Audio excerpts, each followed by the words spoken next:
இந்த சமுதாய குழந்தைகளை வழிகாட்டும் வகையில் ஒரு ஓவியப் போட்டி நடத்துகிறேன்.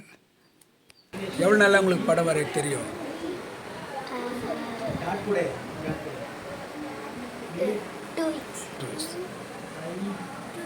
நல்லா வரைங்க. முடிச்சிங்களா அதிதி? சீக்கிரம் வரைங்க. எவ்வளோ நாளாக படம் வரைகிறீங்க? 4th ஸ்டாண்டர்ட்லேருந்து வரைகிறீங்க? 3rd standard. ஓகே. சரி சரி சரி. கலரில் உங்களுக்கு கலக்க தெரியுமா? மிக்ஸ் பண்ண தெரியுமா? ஓகே, வரைங்க, சீக்கிரம் வரைங்க. இந்த சமுதாயத்தில் நாம் சம்பாதிக்கிறோம், நாம் சாப்பிட்றோம், நம்ம பிள்ளைங்களை பார்த்துக்குறோம், தன் மனைவியை பார்த்துக்குறோம். இப்படி தான் வாழ்க்கை, ஒவ்வொரு வாழ்க்கையிலும் ஓடிட்டுருக்கு. ஆனால் ஏதோ ஒரு வகையில் இந்த உலகத்தில் வாழறதுக்குள்ள நம்ம ஏதாவது மக்களுக்கு செஞ்சோமா, இந்த சமுதாயத்துக்கு ஏதாவது வழிகாட்டணுமா? நீங்கள் எவ்வளோ நாளாக வரைகிறீங்க படம்? ஒரு 5 இயர்ஸ்லேருந்து வரைகிறேன். சரி, குட். வரைங்க. கலரில் எப்படி மிக்ஸ் பண்ணுறது தெரியுமா? தெரியும். சமுதாய மக்களுக்கு வழிகாட்டுதலாக எதையோ ஒன்று செய்யணும்னு நினச்சி யோசித்து பார்க்கல. என்னை பொறுத்த வரைக்கும் எனக்கு இந்த டிராயிங்கெல்லாம் ஓரளவுக்கு எனக்கு வரைய தெரியும். அதே மாதிரி பெயிண்டிங் பண்ண தெரியும். வரைஞ்சதுக்கு அப்படியே பெயிண்டிங் பண்ண தெரியும். அப்புறம் லெட்டர்ஸ் எல்லாம் ரொம்ப அழகாக எழுத தெரியும். லெட்டர்ஸ்னால் இந்த லெட்டர்ஸ் எழுதுகிறாங்க இல்லைங்களா, இந்த பெயிண்டிங்கில் லெட்டர் வருது, அந்த மாதிரி லெட்டர்ஸ் எல்லாம் எழுதுறதுக்கு எனக்கு நல்லாவே வரும். அதுக்காக நான் ட்ரைனிங்கெல்லாம் எடுத்திருக்கேன்.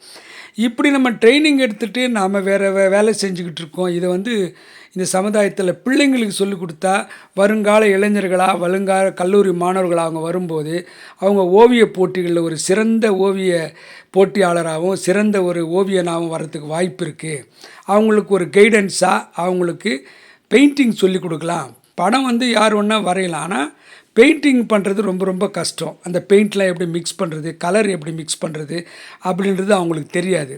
அதை முதல்ல அவங்க கலர் மிக்ஸ் பண்ணி எப்படி பண்ணுறாங்கன்னு பார்க்குறதுக்காக ஒரு போட்டி வச்சேன். அதாவது ஒரு யானை பொம்மையை கொடுத்து அந்த யானை துதிக்கையில் கொடி, இந்தியன் ஃப்ளாகை பிடிச்சிக்கிட்டு இருக்கிற மாதிரி, மூவர்ண கொடியை பிடிச்சிக்கிட்டு இருக்கிற மாதிரி வரைய சொன்னேன். எல்லா பிள்ளைங்களும் வரைஞ்சிக்கிட்டு இருக்காங்க.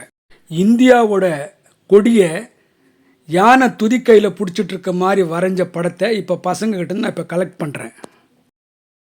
இதில் ஃபஸ்ட் பிளேஸ் இப்போ யாருக்குன்னு சொல்ல போகிறேன். இந்த ப்ரைஸ் எடுத்துனாங்க. என்ன மாதிரி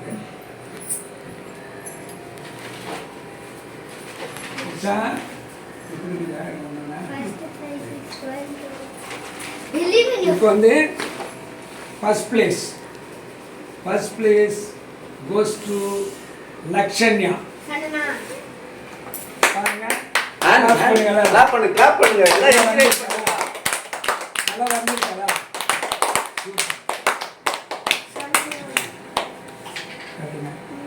Second place goes to Uttara.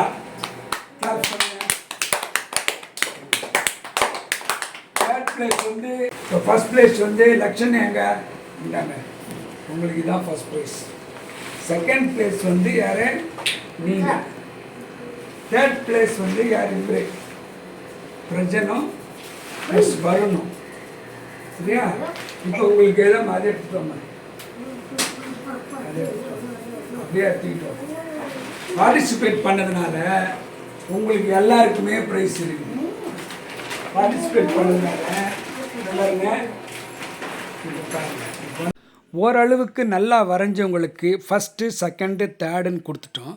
அது இல்லாமல் உங்கள் எல்லாருக்கும் வாட்ரு பெயிண்ட்டு, அதுக்கப்புறம் அந்த வாட்ரு பெயிண்ட்டை மிக்ஸ் பண்ணுறதுக்கு ஒரு பேலட்டு, அந்த வாட்ரு பெயிண்ட்டை எடுத்து பெயிண்ட் பண்ணுறதுக்காக ஒரு ப்ரஷ்ஷு, 5 அருமையான பேனா, அதுக்கப்புறம் ஸ்கெட்ச் பென்னு, இது எல்லாமே உங்களுக்கு நான் கிஃப்டாக கொடுக்குறேன். இதே மாதிரி தான் இப்போ உனக்கு கொடுத்த மாதிரியே எல்லாருக்குமே இந்த ஜென்ரல் ப்ரைஸ் ஒரு செட்டு. அந்த ஃபஸ்ட், செகண்ட், தேர்டு வாங்கினவங்களுக்கும் சரி, வாங்காதவங்களுக்கும் சரி, எல்லாருக்குமே ஜென்ரலாக ஓவியம் வரையணும் அப்படின்ற ஆர்வத்தோடு நான் கூப்பிட்ட உடனே கலந்துக்கிட்டு இந்த ஓவியத்தை நீங்கள் வரைஞ்சி கொடுத்தீங்க. அது எப்படி வரைஞ்சிங்களோ, ஆனால் உங்களுக்கு எல்லாருக்குமே பரிசு கொடுத்து உங்களை கௌரவிக்கிறது மூலமாக எதிர்காலத்தில் நீங்கள் ஒரு ஓவிய கலைஞர்களாக வர்றதுக்கு வாய்ப்பு இருக்குதுன்னு நான் நினைக்கிறேன். நீங்கள் வருவீங்க. உங்களுக்கு ஏதாவது டவுட் இருந்தால் பெயிண்ட் எப்படி மிக்ஸ் பண்ணணும், எப்படி கலர் மிக்ஸ் பண்ணணும் உங்களுக்கு டவுட் இருந்தால் என்னை கேளுங்க, நான் உங்களுக்கு கற்றுத்தரேன். நான் உங்களுக்கு எந்த நேரம் நீங்கள் என்ன கேட்டாலும் உங்களுக்கு ஐடியா கொடுத்து பெயிண்ட்டை கற்றுக் கொடுத்துக்கு நான் தயாராக இருக்கேன். Okay, super. நெக்ஸ்ட் டைம் மறுபடியும் கூப்பிடுவேன், வேறு ப்ரைஸ் எல்லாம் கொடுப்பேன். செம்மையாக வரைஞ்சிங்கன்னா ஸ்கூலுங்களில் வந்து காம்படிஷன் மாதிரி வச்சு உங்களை அனுப்பிவிடுவேன். அண்ணன் நல்ல ப்ரைஸ் எல்லாம் கொடுப்பாங்க. ஒரு நம்ம பெரிய ஸ்கூலுங்களில் ரொம்ப வயசு தான், ஒரே கிளாஸ், எந்த கிளாஸ் அந்த கிளாஸ் கூப்பிடுவேன். கூப்பிட்டு ஒரு ஹால் மாதிரி எடுத்து ஒரு 25% வரைவாங்க.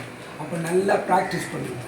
வேணா தேவைப்பட்டால் மந்த்லி ஒரு நாள் வந்து பெயிண்டிங் கிளாஸ் என்கிட்ட கற்றுக்குங்க, நான் கற்றுத்தரேன். எப்படி பெயிண்ட் பண்ணணும், பெயிண்ட் பண்ணுறதா நீங்கள் ஸ்கெட்ச் பண்ணுறத விட ஸ்கெட்சு நீங்கள் வந்து இந்த பெயிண்டில் வந்து எது மிக்ஸ் பண்ணால் என்ன கலர் வருது. இந்த கலர் இதில் 5 கலர், இந்த 5 கலரில் 255 கலர்ஸ் வர வைக்கலாம். எத்தனை? 255. இந்த 5 கலருக்கு பேர் ப்ரைமரி கலர். கருப்பு, சிகப்பு, வெள்ளை, மஞ்சள், கருநீலம். இதில் இருந்தால் 255 கலரை நாமளே உருவாக்கலாம். எக்ஸாம்பிள் எல்லோ ப்ளூ சேர்த்தா க்ரீன் வரும். ஓகே, காம்படிஷன் வச்சிங்கன்னா நீங்கள் வந்து சாமிங்க போடுவீங்களா? எல்லாமே போடுவேன், எல்லாமே வரையறதுக்கு உங்களுக்கு ஏற்பாடு பண்ணுவேன். சரியா? மறுபடியும் உங்கள் குட் நேம் சொல்லுங்கள். வருண். உங்கள் பேர் சொல்லுங்கள். உத்ரா. உத்ரா. எந்த ஸ்கூல்? ஐசெட் வித்யாநிகேதன். நீங்கள் சொல்லுங்கள். வருண். வருண். நீங்கள் சொல்லுங்கள். லக்ஷன்யா. லக்ஷன்யா. நீங்கள் சொல்லுங்கள். பிரஜன். பிரஜன்.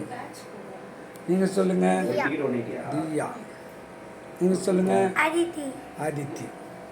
இப்போ 1988 to 91 நான் பெயிண்டிங் கற்றுக்கிட்டேன். அதுக்கப்புறம் நான் வரைஞ்ச சில படங்களை இப்போ நான் உங்களுக்கு காட்ட போகிறேன். இதை பாருங்கள், இது திருவள்ளுவரோட திருக்குறள். இந்த படத்தை வரைஞ்சிருக்கேன், இந்த மான் படம் வரைஞ்சிருக்கேன், இதுக்கு பெயிண்டிங் பண்ணியிருக்கேன். அடுத்து அந்த படத்தை வரைஞ்சது இதில் வந்து நான் பெயிண்டிங்கில் காமிச்சிருக்கேன். இதை பாருங்கள், ஒரு பையன் தலையில் குள்ளா போட்டுட்ருக்கான், நெத்தியில் பட்டை அடிச்சிட்ருக்கான், கழுத்தில் சிலுவை போட்டிருக்கான். 1993 வரைஞ்சிருக்கேன். சமயபுரத்தம்மன் ஒரு கோவிலில் வரைஞ்சிருக்கேன், சீலிங்கில். பார்த்தீங்கள்ல? இதே மாதிரி நீங்களும் ஒரு நல்ல படம் வரைஞ்சி அந்த படத்துக்கு எப்படி வண்ணம் தீட்டுறது, அதாவது எப்படி கலர் போடுறதுன்றது, அந்த கலர் எப்படியெல்லாம் மிக்ஸ் பண்ணணும், எதுக்கு என்னென்ன கலர் வரும் அப்படின்றதெல்லாம் தெரிஞ்சுக்கிட்டு இயற்கை வளம், மனித வளம், நாட்டு வளம், சமுதாய வளர்ச்சி, இதையெல்லாம் படங்கள் மூலமாக நீங்கள் மக்களுக்கு காட்டலாம்.